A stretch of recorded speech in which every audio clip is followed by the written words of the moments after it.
अब देखिए, पिछले एक हफ्ते में जहां जहां हिंसा हुई वहां एबीपी न्यूज के रिपोर्टर आज मौजूद हैं। प्रयागराज से हमारे साथ लाइव जुड़ रहे हैं रणवीर, सहारनपुर में अंकित गुप्ता मौजूद हैं और रांची से शशांक हमारे साथ जुड़ चुके हैं। तो सीधा रुख कर लेते हैं सबसे पहले प्रयागराज का। रणवीर, आप जावेद पंप के घर के बाहर मौजूद है।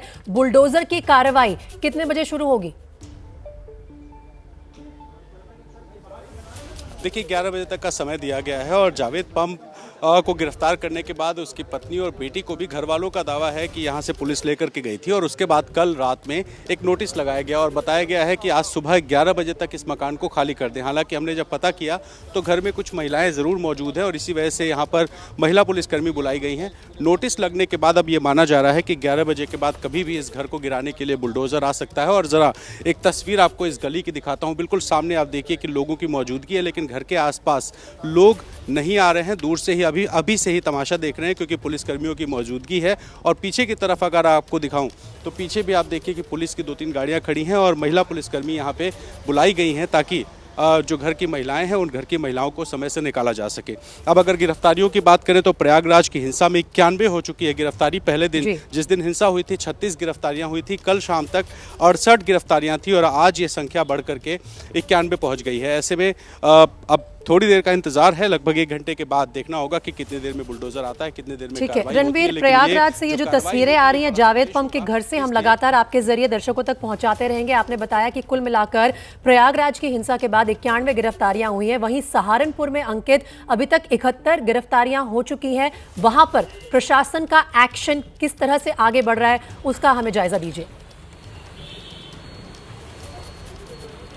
जी बिल्कुल, इस मामले में 71 गिरफ्तारियां अब तक हो चुकी हैं, लेकिन अभी इस मामले में कई और गिरफ्तारियां होना बाकी हैं। इस वक्त हम मौजूद हैं उस सड़क पर जहां पर शुक्रवार को जुमे की नमाज के बाद में पथराव हुआ था, हिंसा हुई थी।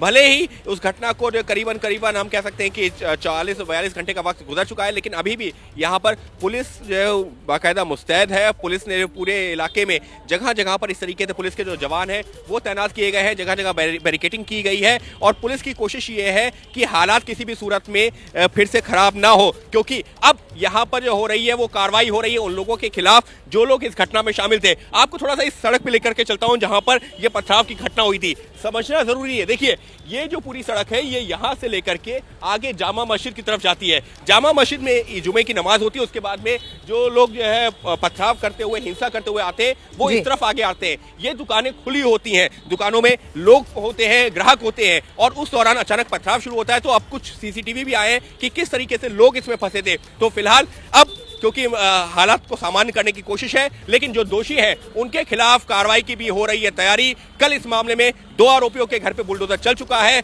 और अब प्रशासन ऐसे लोगों को चिन्हित कर रहा है जो लोग इस पथराव में शामिल थे, जिससे कि उनके खिलाफ भी की जाए कार्रवाई। क्योंकि उत्तर प्रदेश के मुख्यमंत्री योगी आदित्यनाथ ने सख्त संदेश दिया है कि अगर कोई दोषी है तो वो बख्शा नहीं जाएगा और किसी बेगुनाह को फंसाया ना जाए, इस तरीके का निर्देश। लिहाजा प्रशासन भी फूंक फूंक करके कदम रख रहा है, सीसीटीवी और मोबाइल फुटेज जुटा रहा है। मुख्यमंत्री योगी आदित्यनाथ ने अपने आला पुलिस अधिकारियों के साथ एक अहम बैठक भी बुलाई थी। उसके बाद बहुत सारे अहम फैसले भी हुए हैं और प्रशासन की कार्रवाई साफ नजर आ रही है। एक बार रुक कर लेते हैं रांची का भी, जहां से शशांक रिपोर्ट कर रहे हैं।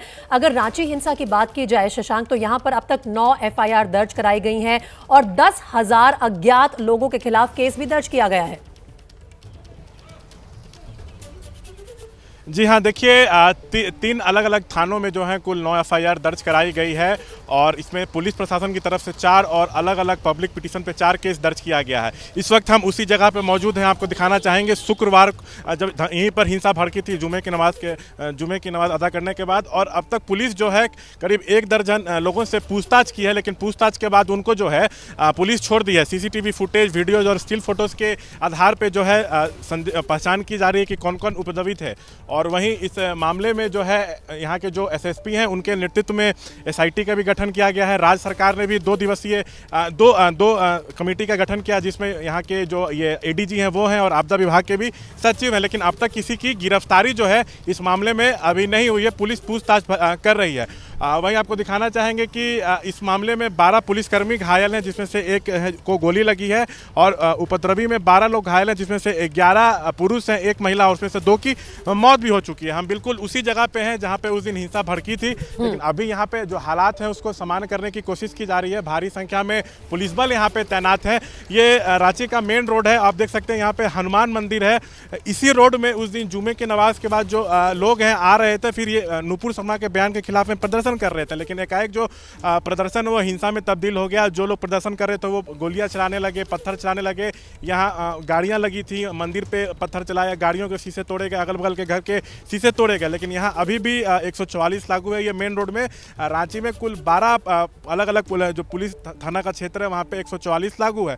पुलिस ने उनको रोकने के लिए गोलियां चलाई थी, आंसू गैस के गोले भी छोड़े थे, लेकिन उस समय जबरदस्त टकराव पुलिस और प्रदर्शनकारियों में हुआ था। अभी कोशिश यही है यहाँ पे पुलिस के द्वारा कि हालात को सामान्य किया जाए, उस तरह की कोई घटना ना घटे।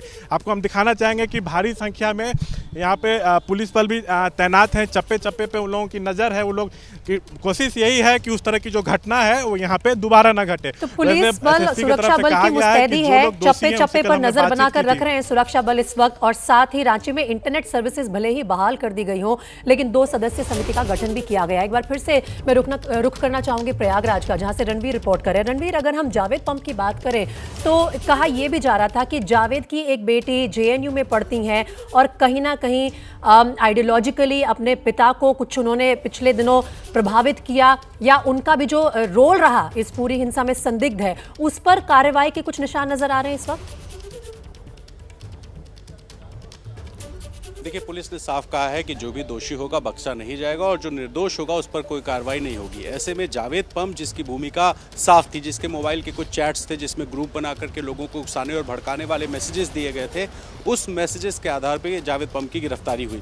अब रही बात उसकी बेटी की, जो जेएनयू में पढ़ती है, उसकी बेटी की भूमिका की जाँच इसलिए हो रही है क्योंकि नागरिकता कानून का जो विवाद हुआ था, जब प्रयागराज में बहुत लंबा प्रदर्शन हुआ और इस प्रदर्शन में महिलाओं को बैठा करके लगातार विरोध प्रदर्शन कराया गया था, उसमें जो जावेद पंप है उसकी बेटी की भूमिका पाई गई थी। उसके बाद से लगातार बहुत सारी ऐसी एक्टिविटीज़ थी जिसमें जावेद पंप की बेटी का नाम आया। ऐसे में पुलिस का ये मानना है कि संभव है कि उसकी बेटी ने भी जावेद पंप को कुछ सलाह मशवरा दिया है, इस मामले में कुछ लोगों को मैसेजेस वायरल करने में मदद की है। ऐसे में उसकी भूमिका की जांच फिलहाल की जा रही है। स्पष्ट नहीं है कि भूमिका साफ हुई है कि नहीं, लेकिन पुलिस ने कहा है कि इस मामले में गंभीरता से जांच की जाएगी और अगर उसकी बेटी की कोई भी संलग्नता पाई जाती है तो यूपी पुलिस दिल्ली जाएगी, उसकी भी गिरफ्तारी संभव है। तो फिलहाल सबकी नज़र इस बात पर है कि क्या ये जो पीछे मकान दिखाई दे रहा है, इस मकान पर आज कार्रवाई होगी या फिर नहीं होगी। और जैसे ही वो कार्रवाई शुरू होगी रणवीर, हम वापस लौटेंगे, आपसे अपडेट लेंगे। फिलहाल आपका बहुत शुक्रिया अंकित गुप्ता और शशांक, आप तीनों का बहुत शुक्रिया।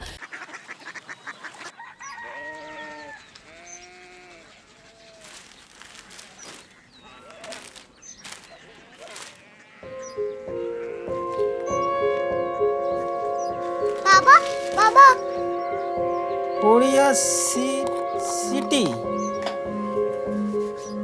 जानी ना।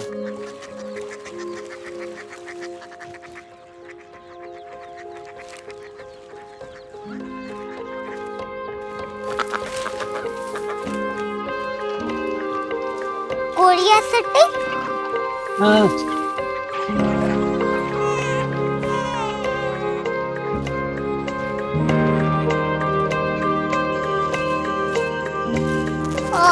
कोरिया सिटी कहाँ पे है? शहर अंग्रेजी लगे हैं।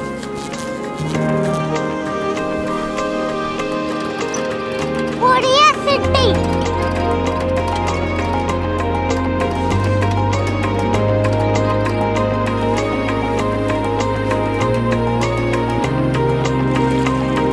वो बहुत दूर है।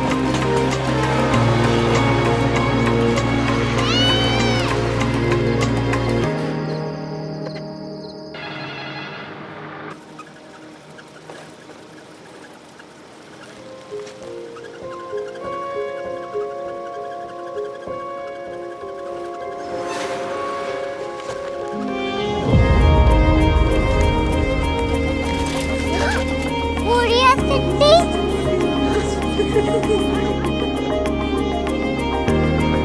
दुनिया को कुछ लोग बड़े होते हैं। कोरिया सिटी कहाँ है? प्रोफेसर साहब को पता होगा। हो, ये छोटा वाला ग्लोब लगता है और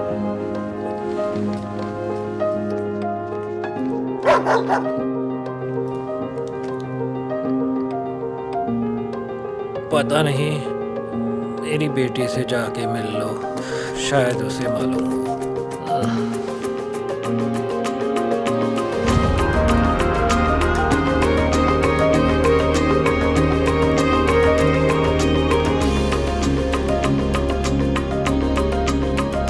हाय, बाबा ने भेजा है। Come here. Korea city. Korea city नहीं, क्यूरियोसिटी। वो क्या? That's what brought you here.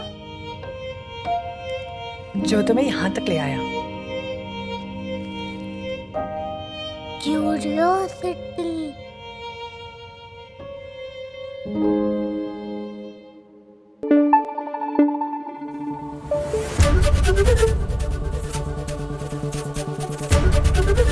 ABP news आपको रखे आगे।